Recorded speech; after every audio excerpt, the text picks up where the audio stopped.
नमस्कार साथियों। कल एक क्लास मैंने बुद्धि की ली थी, आज आगे पढ़ते हैं अपने बुद्धि के अंदर। विशेषता तक मैंने आपको बता दिया था कि विशेषताओं के अंदर हम कह सकते हैं कि रिपीट कर देता हूँ। विशेषताओं के अंदर की बुद्धि है वो एक क्या है, जन्मजात योग्यता है। बुद्धि का विकास है वो किशोर अवस्था तक हो जाता है। और बुद्धि है वो अपने कह सकते हैं कि अमूर्त चिंतन की योग्यता है, सीखने की योग्यता है, समस्या समाधान करने की योग्यता है। अब देखते हैं कि बुद्धि क्या नहीं है। बुद्धि क्या नहीं है, तो इसके अंदर आपको ध्यान रखना है कि बुद्धि अब क्या नहीं है, मतलब किसको हम बुद्धि नहीं कह सकते। तो पहली बात है कि बुद्धि ज्ञान नहीं है। बुद्धि क्या नहीं है? ज्ञान नहीं है, नॉलेज नहीं है। क्यों नहीं है? बुद्धि ज्ञान नहीं है, मतलब ज्ञान को हम क्या नहीं कह सकते, बुद्धि नहीं कह सकते। क्योंकि बुद्धि है वो एक जन्मजात योग्यता है। कैसी है? जन्मजात योग्यता। जबकि ज्ञान है वो अर्जित योग्यता है। कैसी योग्यता है? अर्जित योग्यता है। तो कभी भी हम ज्ञान को बुद्धि नहीं कह सकते। दूसरी बात यह है कि बुद्धि में अगर कोई विकृति आ जाती है, बुद्धि के अंदर क्या आ जाती है? कोई विकृति आ जाती है, तो ज्ञान अपने आप नष्ट हो जाएगा। अगर ज्ञान नष्ट हो जाता है, ज्ञान नष्ट हो जाता है तो बुद्धि पे कोई प्रभाव नहीं पड़ता। तो हम कह सकते हैं कि बुद्धि है वो ज्ञान नहीं है। ज्ञान नहीं है। तो बुद्धि क्या नहीं है, इसके अंदर पहला यही है देखना है कि बुद्धि है वो ज्ञान नहीं है। तो नॉलेज को हम बुद्धि नहीं कह सकते। क्यों नहीं कह सकते? क्योंकि बुद्धि है वो एक जन्मजात योग्यता है, जबकि ज्ञान है वो क्या है? एक अर्जित योग्यता है। अगर बुद्धि के अंदर कोई विकृति आ जाती है तो ज्ञान अपने आप नष्ट हो जाएगा। अगर ज्ञान नष्ट हो जाता है, ज्ञान नष्ट हो जाता है या अपने भूल जाते हैं, तो बुद्धि पर कोई प्रभाव नहीं पड़ता। दूसरा ये है कि बुद्धि कौशल नहीं है, स्किल नहीं है। बुद्धि क्या नहीं है? कौशल नहीं है, स्किल नहीं है। क्योंकि बुद्धि है वो एक जन्मजात योग्यता है, जबकि कौशल है वो अभ्यास से आता है। किससे आता है? अभ्यास से आता है। बुद्धि है वो कभी भी अभ्यास से नहीं आती। बुद्धि एक जन्मजात योग्यता है, बाद में वातावरण के अंदर बुद्धि का क्या होता है? विकास होता है। क्या होता है? विकास। ये याद रखना है। और कौशल है, जो स्किल है, उसको अभ्यास के द्वारा हम प्राप्त कर सकते हैं। 3 नंबर अपने ये बात याद रखनी है कि बुद्धि है वो प्रतिभा नहीं है। क्या नहीं है? टैलेंट नहीं है, प्रतिभा नहीं है। बुद्धि है वो क्या नहीं है? प्रतिभा नहीं है। ये ध्यान रखना है कि बुद्धि है वो प्रतिभा नहीं है, केवल एक पक्ष को ही निरूपित करती है ये। ठीक है, एक पक्ष को ही, एक पक्ष से संबंधित है, मतलब संबंधित तो है प्रतिभा से, संबंध जरूर है बुद्धि का, बुद्धि का संबंध जरूर है प्रतिभा से, लेकिन एक पक्ष से ही है। वही कौन सा? मौलिक पक्ष। ठीक है, तो ये याद रखना है कि बुद्धि है वो प्रतिभा नहीं है। थोड़ा ये ध्यान में रखना है। चौथी बात ये याद रखना है कि बुद्धि है वो मेमोरी नहीं है। क्या नहीं है? मेमोरी नहीं है। कई बार क्या है, हमने देखा है सामान्य तो ये पाया जाता है कि कई बार ये किसी का आईक्यू ज्यादा है, किसी का आईक्यू मतलब सामान्य से ज्यादा है, 110 से ऊपर है, 90 से 110 अपने सामान्य कह सकते हैं। अगर इससे ऊपर है किसी का मतलब आईक्यू, उसके पास बुद्धि लब्धि है वो तो खूब है, लेकिन उसकी मेमोरी है, मेमोरी है वो कम भी हो सकती है। और कई बार क्या होता है, कम कम बुद्धि लब्धि वाले की मेमोरी क्या हो सकती है? तेज हो सकती है। ये भी देखा है। इसलिए है वो मेमोरी है वो क्या है? बुद्धि क्या नहीं है? मेमोरी नहीं है। क्या नहीं है? मेमोरी नहीं है। थोड़ा ये याद रखना, मेमोरी नहीं है। तो बुद्धि क्या नहीं है? पहला तो कि बुद्धि है वो ज्ञान नहीं है, क्योंकि बुद्धि है एक जन्मजात योग्यता है, जबकि ज्ञान है वो एक क्या है? अर्जित योग्यता है। बुद्धि स्किल नहीं है, मतलब कौशल नहीं है। क्यों नहीं है? क्योंकि कौशल है वो अभ्यास से प्राप्त किया जाता है। तीसरी चीज आपको याद रखनी है कि बुद्धि है वो टैलेंट नहीं है, मतलब प्रतिभा नहीं है। ठीक है, केवल एक पक्ष को निरूपित करती है। संबंध जरूर है, प्रतिभा से संबंध है, ज्ञान से भी बुद्धि का संबंध है, ठीक है, कौशल से भी बुद्धि का संबंध है, लेकिन ये अपने कह नहीं सकते, ठीक है, कि ये कौशल है वो जिसके जिसके पास स्किल है उसके पास मतलब बुद्धि है। तो कौशल तो उसके अभ्यास से आएगा। ठीक है, और दूसरा कि बुद्धि क्या नहीं है? मेमोरी नहीं है। तो ये ध्यान रखना है। ठीक है, तो अब आगे हम पढ़ेंगे बुद्धि के प्रकार। ये आपके समझ में आया होगा। तो प्रकार देखते हैं, बुद्धि के प्रकार।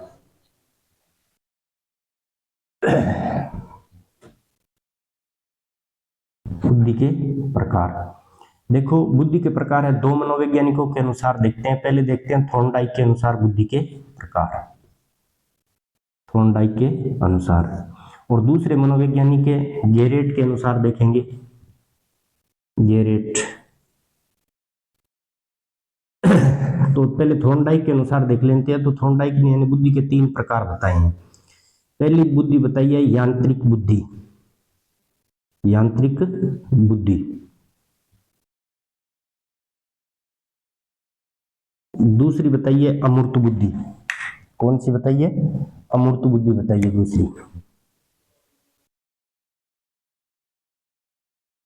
और तीसरी जो बताइए वो बताइए सामाजिक बुद्धि। कौन सी? सामाजिक, सोशल इंटेलिजेंस। गेरेट ने क्या है कि 3 प्रकार, 2 प्रकार तो ये रखे हैं। यांत्रिक बुद्धि की जगह इसने एक शब्द यूज किया है मूर्त बुद्धि का। कौन सी का? मूर्त बुद्धि का। और अमूर्त बुद्धि, 2 प्रकार वही बताए, अमूर्त बुद्धि और सामाजिक बुद्धि। तो गेरेट ने केवल इस जो यहाँ पर यांत्रिक बुद्धि बताई है ना थॉर्नडाइक ने, वहां उस जगह इसने मूर्त बुद्धि का प्रयोग किया है। दोनों ने ही 3-3 प्रकार बताए। बुद्धि के कितने कितने प्रकार बताए? 3-3 प्रकार। जो थॉर्नडाइक ने है वो पहली बताई है यांत्रिक बुद्धि, दूसरी अमूर्त बुद्धि और तीसरी सामाजिक बुद्धि। वहां पर यांत्रिक की जगह गेरेट ने है ना मूर्त बुद्धि का प्रयोग किया है। ठीक है, तो ये याद रखना। अब होती क्या है यांत्रिक बुद्धि या मूर्त बुद्धि है क्या? अर्थ एक ही है दोनों का। मूर्त बुद्धि को हम यांत्रिक बुद्धि भी बोल सकते हैं। तो सबसे पहले अपने देखते हैं मूर्त बुद्धि या यांत्रिक बुद्धि। मूर्त बुद्धि या अपने यांत्रिक बुद्धि देखते हैं क्या है। मूर्त बुद्धि या यांत्रिक बुद्धि की अगर अपने बात करें, मूर्त बुद्धि या यांत्रिक बुद्धि, तो इसका संबंध जो सामने, मूर्त मतलब जो सामने कोई भी चीज दिखाई दे रही है, अमूर्त का मतलब जो दिखाई नहीं दे। इसके अंदर क्या है कि जो वस्तु सामने दिखाई दे रही है, तो ये बुद्धि क्या करेगी? उस वस्तु के बारे में सोचेगी और समझेगी कि इस वस्तु को कैसे उपयोगी बनाया जा सके, जिससे इसको उपयोग में ले सके। मान लो कोई जिस व्यक्ति के अंदर ये बुद्धि होगी ना, कोई भी व्यक्ति होगा और उसके अंदर अगर ये मूर्त बुद्धि होगी ना, तो वो क्या है, कोई भी कबाड़ी वस्तु बिना कोई ऐसे कबाड़ वगैरह में पड़ी रहेगी, तो वो क्या सोचेगा ये व्यक्ति कि इस वस्तु को मैं कैसे इसमें परिवर्तन कर सकता हूं जिससे ये उपयोगी बन जाए। पहले ये याद रखना है कि मूर्त बुद्धि है या यांत्रिक बुद्धि है। जिस व्यक्ति के अंदर ये बुद्धि पाई जाती है तो वो व्यक्ति जो सामने, उसके सामने मतलब कोई भी वस्तु होती है उसके बारे में वो सोचता है और देखता है कि इस वस्तु में मैं क्या परिवर्तन करूं जिससे इसको उपयोगी बना सकूं। दूसरा यह याद रखना है कि इस बुद्धि का संबंध यंत्रों और मशीनों से होता है। यंत्रों और मशीनों से होता है। कहने का मतलब ये है कि जिस व्यक्ति के अंदर ये बुद्धि होगी वह यंत्रों और मशीनों का कार्य करेगा। ठीक है, जैसे अगर अपने बात करें, जैसे इंजीनियर है, इंजीनियर के अंदर मूर्त बुद्धि पाई जाती है। कौन सी मूर्त बुद्धि होती है? इंजीनियर हो गया, ठीक है, आर्किटेक्चर हो गया, जो भी है ये सब के सब क्या बुद्धि, कौन सी बुद्धि होती है? मूर्त बुद्धि होती है। इंजीनियर के अंदर है, मैकेनिकल है, इनमें सब में कौन सी बुद्धि पाई जाती है? मूर्त बुद्धि। ठीक है, अब दूसरी बुद्धि अपने देखते हैं अमूर्त बुद्धि। कौन सी? अमूर्त बुद्धि।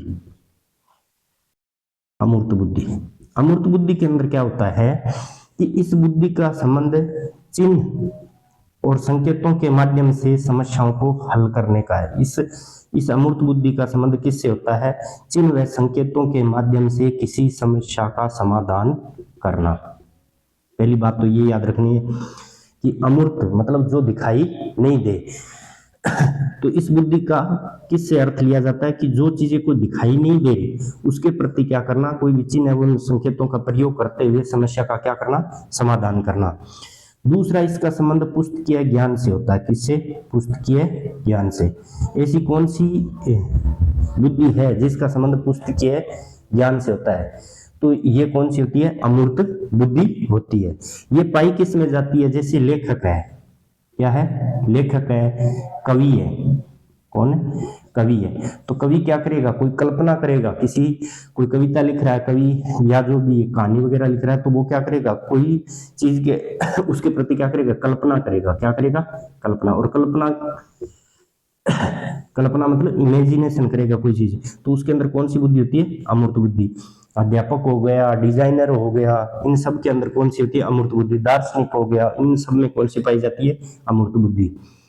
और तीसरी बुद्धि है सामाजिक बुद्धि। कौन सी, सामाजिक बुद्धि, सोशल इंटेलिजेंस। तो सामाजिक बुद्धि जिस व्यक्ति के अंदर पाई जाएगी तो वो दूसरे व्यक्तियों को आसानी से समझ लेगा। सामाजिक बुद्धि किस काम में क्या काम आती है, दूसरे व्यक्तियों की भावनाओं को समझना। भावना क्या है, एक आंतरिक विचार है। तो दूसरे व्यक्तियों की भावनाओं को समझ कौन सी बुद्धि समझती है, सामाजिक बुद्धि। तो जिस व्यक्ति के अंदर सामाजिक बुद्धि होगी वो दूसरे व्यक्तियों की भावनाओं को आसानी से समझ लेगा। तो ये मुख्यतः जो नेता होते हैं, नेता होते हैं, उनके अंदर कौन सी बुद्धि होती है, सामाजिक बुद्धि। और दूसरा जैसे सामाजिक कार्यकर्ता है, ठीक है, एनजीओ वगैरह वर्कर होते हैं जो, उनके अंदर कौन सी होती है, सामाजिक बुद्धि। तो सामाजिक बुद्धि का किससे संबंध होता है, दूसरे व्यक्तियों को भावनाओं को समझने से होता है इसका संबंध। और ये किस में पाई जाती है बुद्धि, नेता राजनेता होते हैं, और जो सामाजिक कार्यकर्ता होते हैं उनमें कौन सी बुद्धि पाई जाती है, सामाजिक बुद्धि। तो देखो अर्थ तीनों का एक ही है, चाहे मूर्त बुद्धि कह दे चाहे यांत्रिक बुद्धि कह दे, और अमूर्त बुद्धि और सामाजिक बुद्धि। तो इसमें सीधा डायरेक्ट पूछेगा, जैसे अध्यापक के अंदर कौन सी बुद्धि पाई जाती है, तो वो कौन सी होती है, अमूर्त बुद्धि। लेखक है, दार्शनिक है, इसमें सब में अमूर्त बुद्धि पाई जाती है। और मूर्त बुद्धि, यांत्रिक बुद्धि, मतलब जो चीज कोई वस्तु सामने है और उसमें कोई परिवर्तन ला रहा है व्यक्ति, तो उसके अंदर कौन सी बुद्धि होगी, मूर्त बुद्धि होगी। और सामाजिक बुद्धि मतलब दूसरों को समझने के लिए जो बुद्धि प्रयोग में लेते हैं वो कौन सी होती है, सामाजिक बुद्धि। वैसे अध्यापक के अंदर दोनों ही होनी चाहिए, अमूर्त बुद्धि भी होती है और सामाजिक बुद्धि। कैसे, क्योंकि कोई भी बालक है उसको पहले समझना है बालक क्या चाह रहा है, फिर बालक को कितना पूर्व ज्ञान है, उसके आधार पर ही हम आगे उसको क्या करेंगे, पढ़ाएंगे।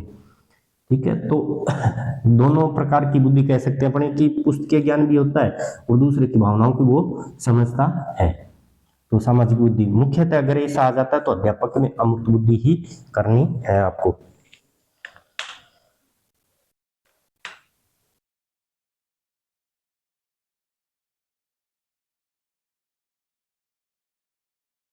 अब देखो, जो पेरेटो और थॉर्नडाइक के अनुसार हमने देख लिया। अब दूसरा जो वर्गीकरण है वो देखते हैं केटल। केटल के अनुसार बुद्धि के प्रकार। केटल के अनुसार बुद्धि के प्रकार देखो, केटल और हेब के अनुसार बुद्धि के प्रकार। तो केटल ने दो प्रकार की बुद्धि बताई है। पहली बताई है तरल बुद्धि। कौन सी बुद्धि, तरल बुद्धि। और दूसरी बताई है ठोस बुद्धि। इनका एक सिद्धांत भी है ठोस बुद्धि, कि तरल एवं ठोस बुद्धि का सिद्धांत। तरल एवं ठोस बुद्धि का सिद्धांत वो किसका है, केटल का। और केटल ने इसमें बुद्धि के प्रकार बताए हैं। क्या बताए हैं, बुद्धि के प्रकार। तो केटल के अनुसार बुद्धि के कितने प्रकार है, दो प्रकार है, तरल बुद्धि और ठोस बुद्धि। तरल बुद्धि को हम कै बुद्धि भी बोल सकते हैं। क्या कह सकते हैं, कै बुद्धि। और ये कौन सी होती है, खे बुद्धि। खे बुद्धि या इसको ए बुद्धि भी कह सकते हैं और इसको बी बुद्धि। तो पहला इसका है कि केटल के अनुसार बुद्धि के कितने प्रकार है, दो प्रकार, तरल बुद्धि और ठोस बुद्धि। तरल बुद्धि को हम कै बुद्धि भी कह सकते हैं और ए बुद्धि मतलब ए बुद्धि भी कह सकते हैं। तो ठोस बुद्धि को खे और बी बुद्धि। अब होता क्या है, तरल बुद्धि और ठोस बुद्धि क्या है। देखो, तरल बुद्धि है ना, तरल बुद्धि ये एक जन्मजात योग्यता है। जन्मजात योग्यता है कौन सी, तरल बुद्धि। जन्म के समय जो हमारे को बुद्धि मिलती है वो कैसी होती है, तरल बुद्धि होती है केटल के अनुसार। कि इसके द्वारा व्यक्ति चिंतन करने की जन्मजात जो अपने को योग्यता मिलती है उसको इसने क्या कहा है, तरल बुद्धि कहा है। अब तरल बुद्धि है वो एक क्या है, जन्मजात योग्यता है, पहला ये याद रखना है। दूसरी ये कि जो जन्म के समय हमें चिंतन करने की जो योग्यता या क्षमता मिलती है उसको इसने क्या कहा है, तरल बुद्धि कहा है। तरल बुद्धि के द्वारा अधिकांशतः अपने क्या करते हैं, तरल बुद्धि के द्वारा समस्या का समाधान करते हैं। लेकिन ये केटल अपने सिद्धांत के अंदर ये भी बात बोलता है कि तरल बुद्धि है वो एक आयु के बाद में घटती जाती है।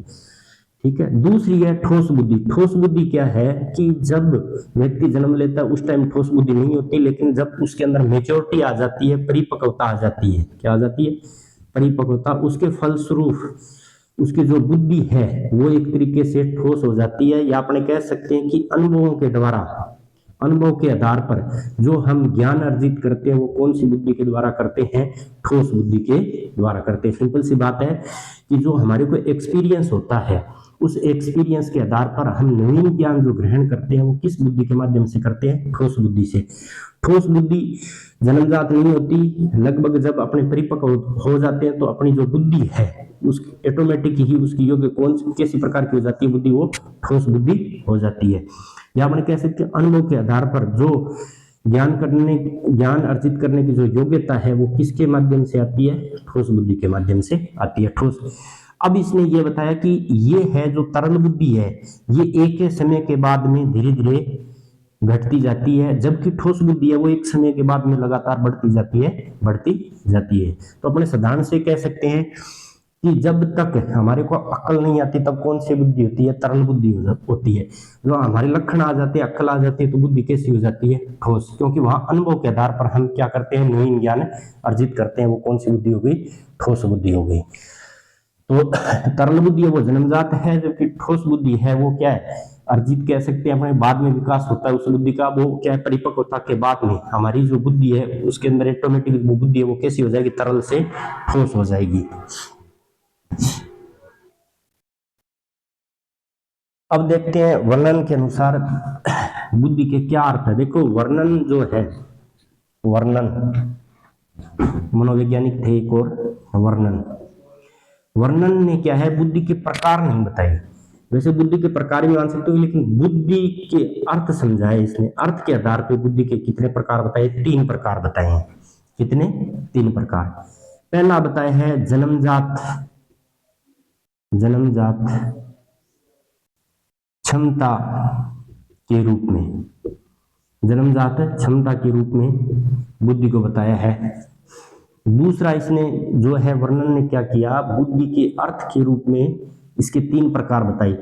इसने पहला जन्मजात क्षमता के रूप में कि बुद्धि है वो एक क्या है, हमारे को एबिलिटी मिलती है, जन्मजात जो क्षमता मिलती है या जन्मजात योग्यता है, उसके रूप में इसने कै बुद्धि कहा उसको। कौन सी बुद्धि बोला, कै बुद्धि। दूसरी इसने बोला प्रेक्षित व्यवहार के रूप में, कि व्यवहार में जब हमारी परिवर्तन आता है तो व्यवहार में परिवर्तन के फलस्वरूप जो बुद्धि है वो कैसी हो जाए, कौन सी बुद्धि होगी, क्षय बुद्धि होगी। एक इसने बताया था परीक्षण प्राप्तांक के रूप में, प्राप्तांक के रूप में बुद्धि, तो इसने इस बुद्धि का नाम दिया था क्षय बुद्धि। कौन सी बुद्धि, क्षय बुद्धि। देखो वर्णन ने बुद्धि के जो प्रकार बताए वो अर्थ के आधार पर बताए हैं। किसके आधार पर, अर्थ। पहले बताया कि जो बुद्धि है वो एक जन्मजात योग्यता के रूप में है। उस टाइम जो बुद्धि है जन्म के समय मिलती है वो कौन सी बुद्धि होती है, क्षय बुद्धि। जो केटल की तरल बुद्धि थी ना उसके समान है ये। किसके, केटल की जो तरल बुद्धि थी उसके समान कौन सी है, वर्णन की क्षय बुद्धि है। प्रेक्षित व्यवहार के रूप में, मतलब हमारे अंदर जो परिपक्वता आएगी उसके बाद में जो व्यवहार में परिवर्तन आएगा वो तब कौन सी बुद्धि होगी, क्षय बुद्धि अपने आप विकसित हो जाएगी, जो केटल के ठोस बुद्धि के समान है।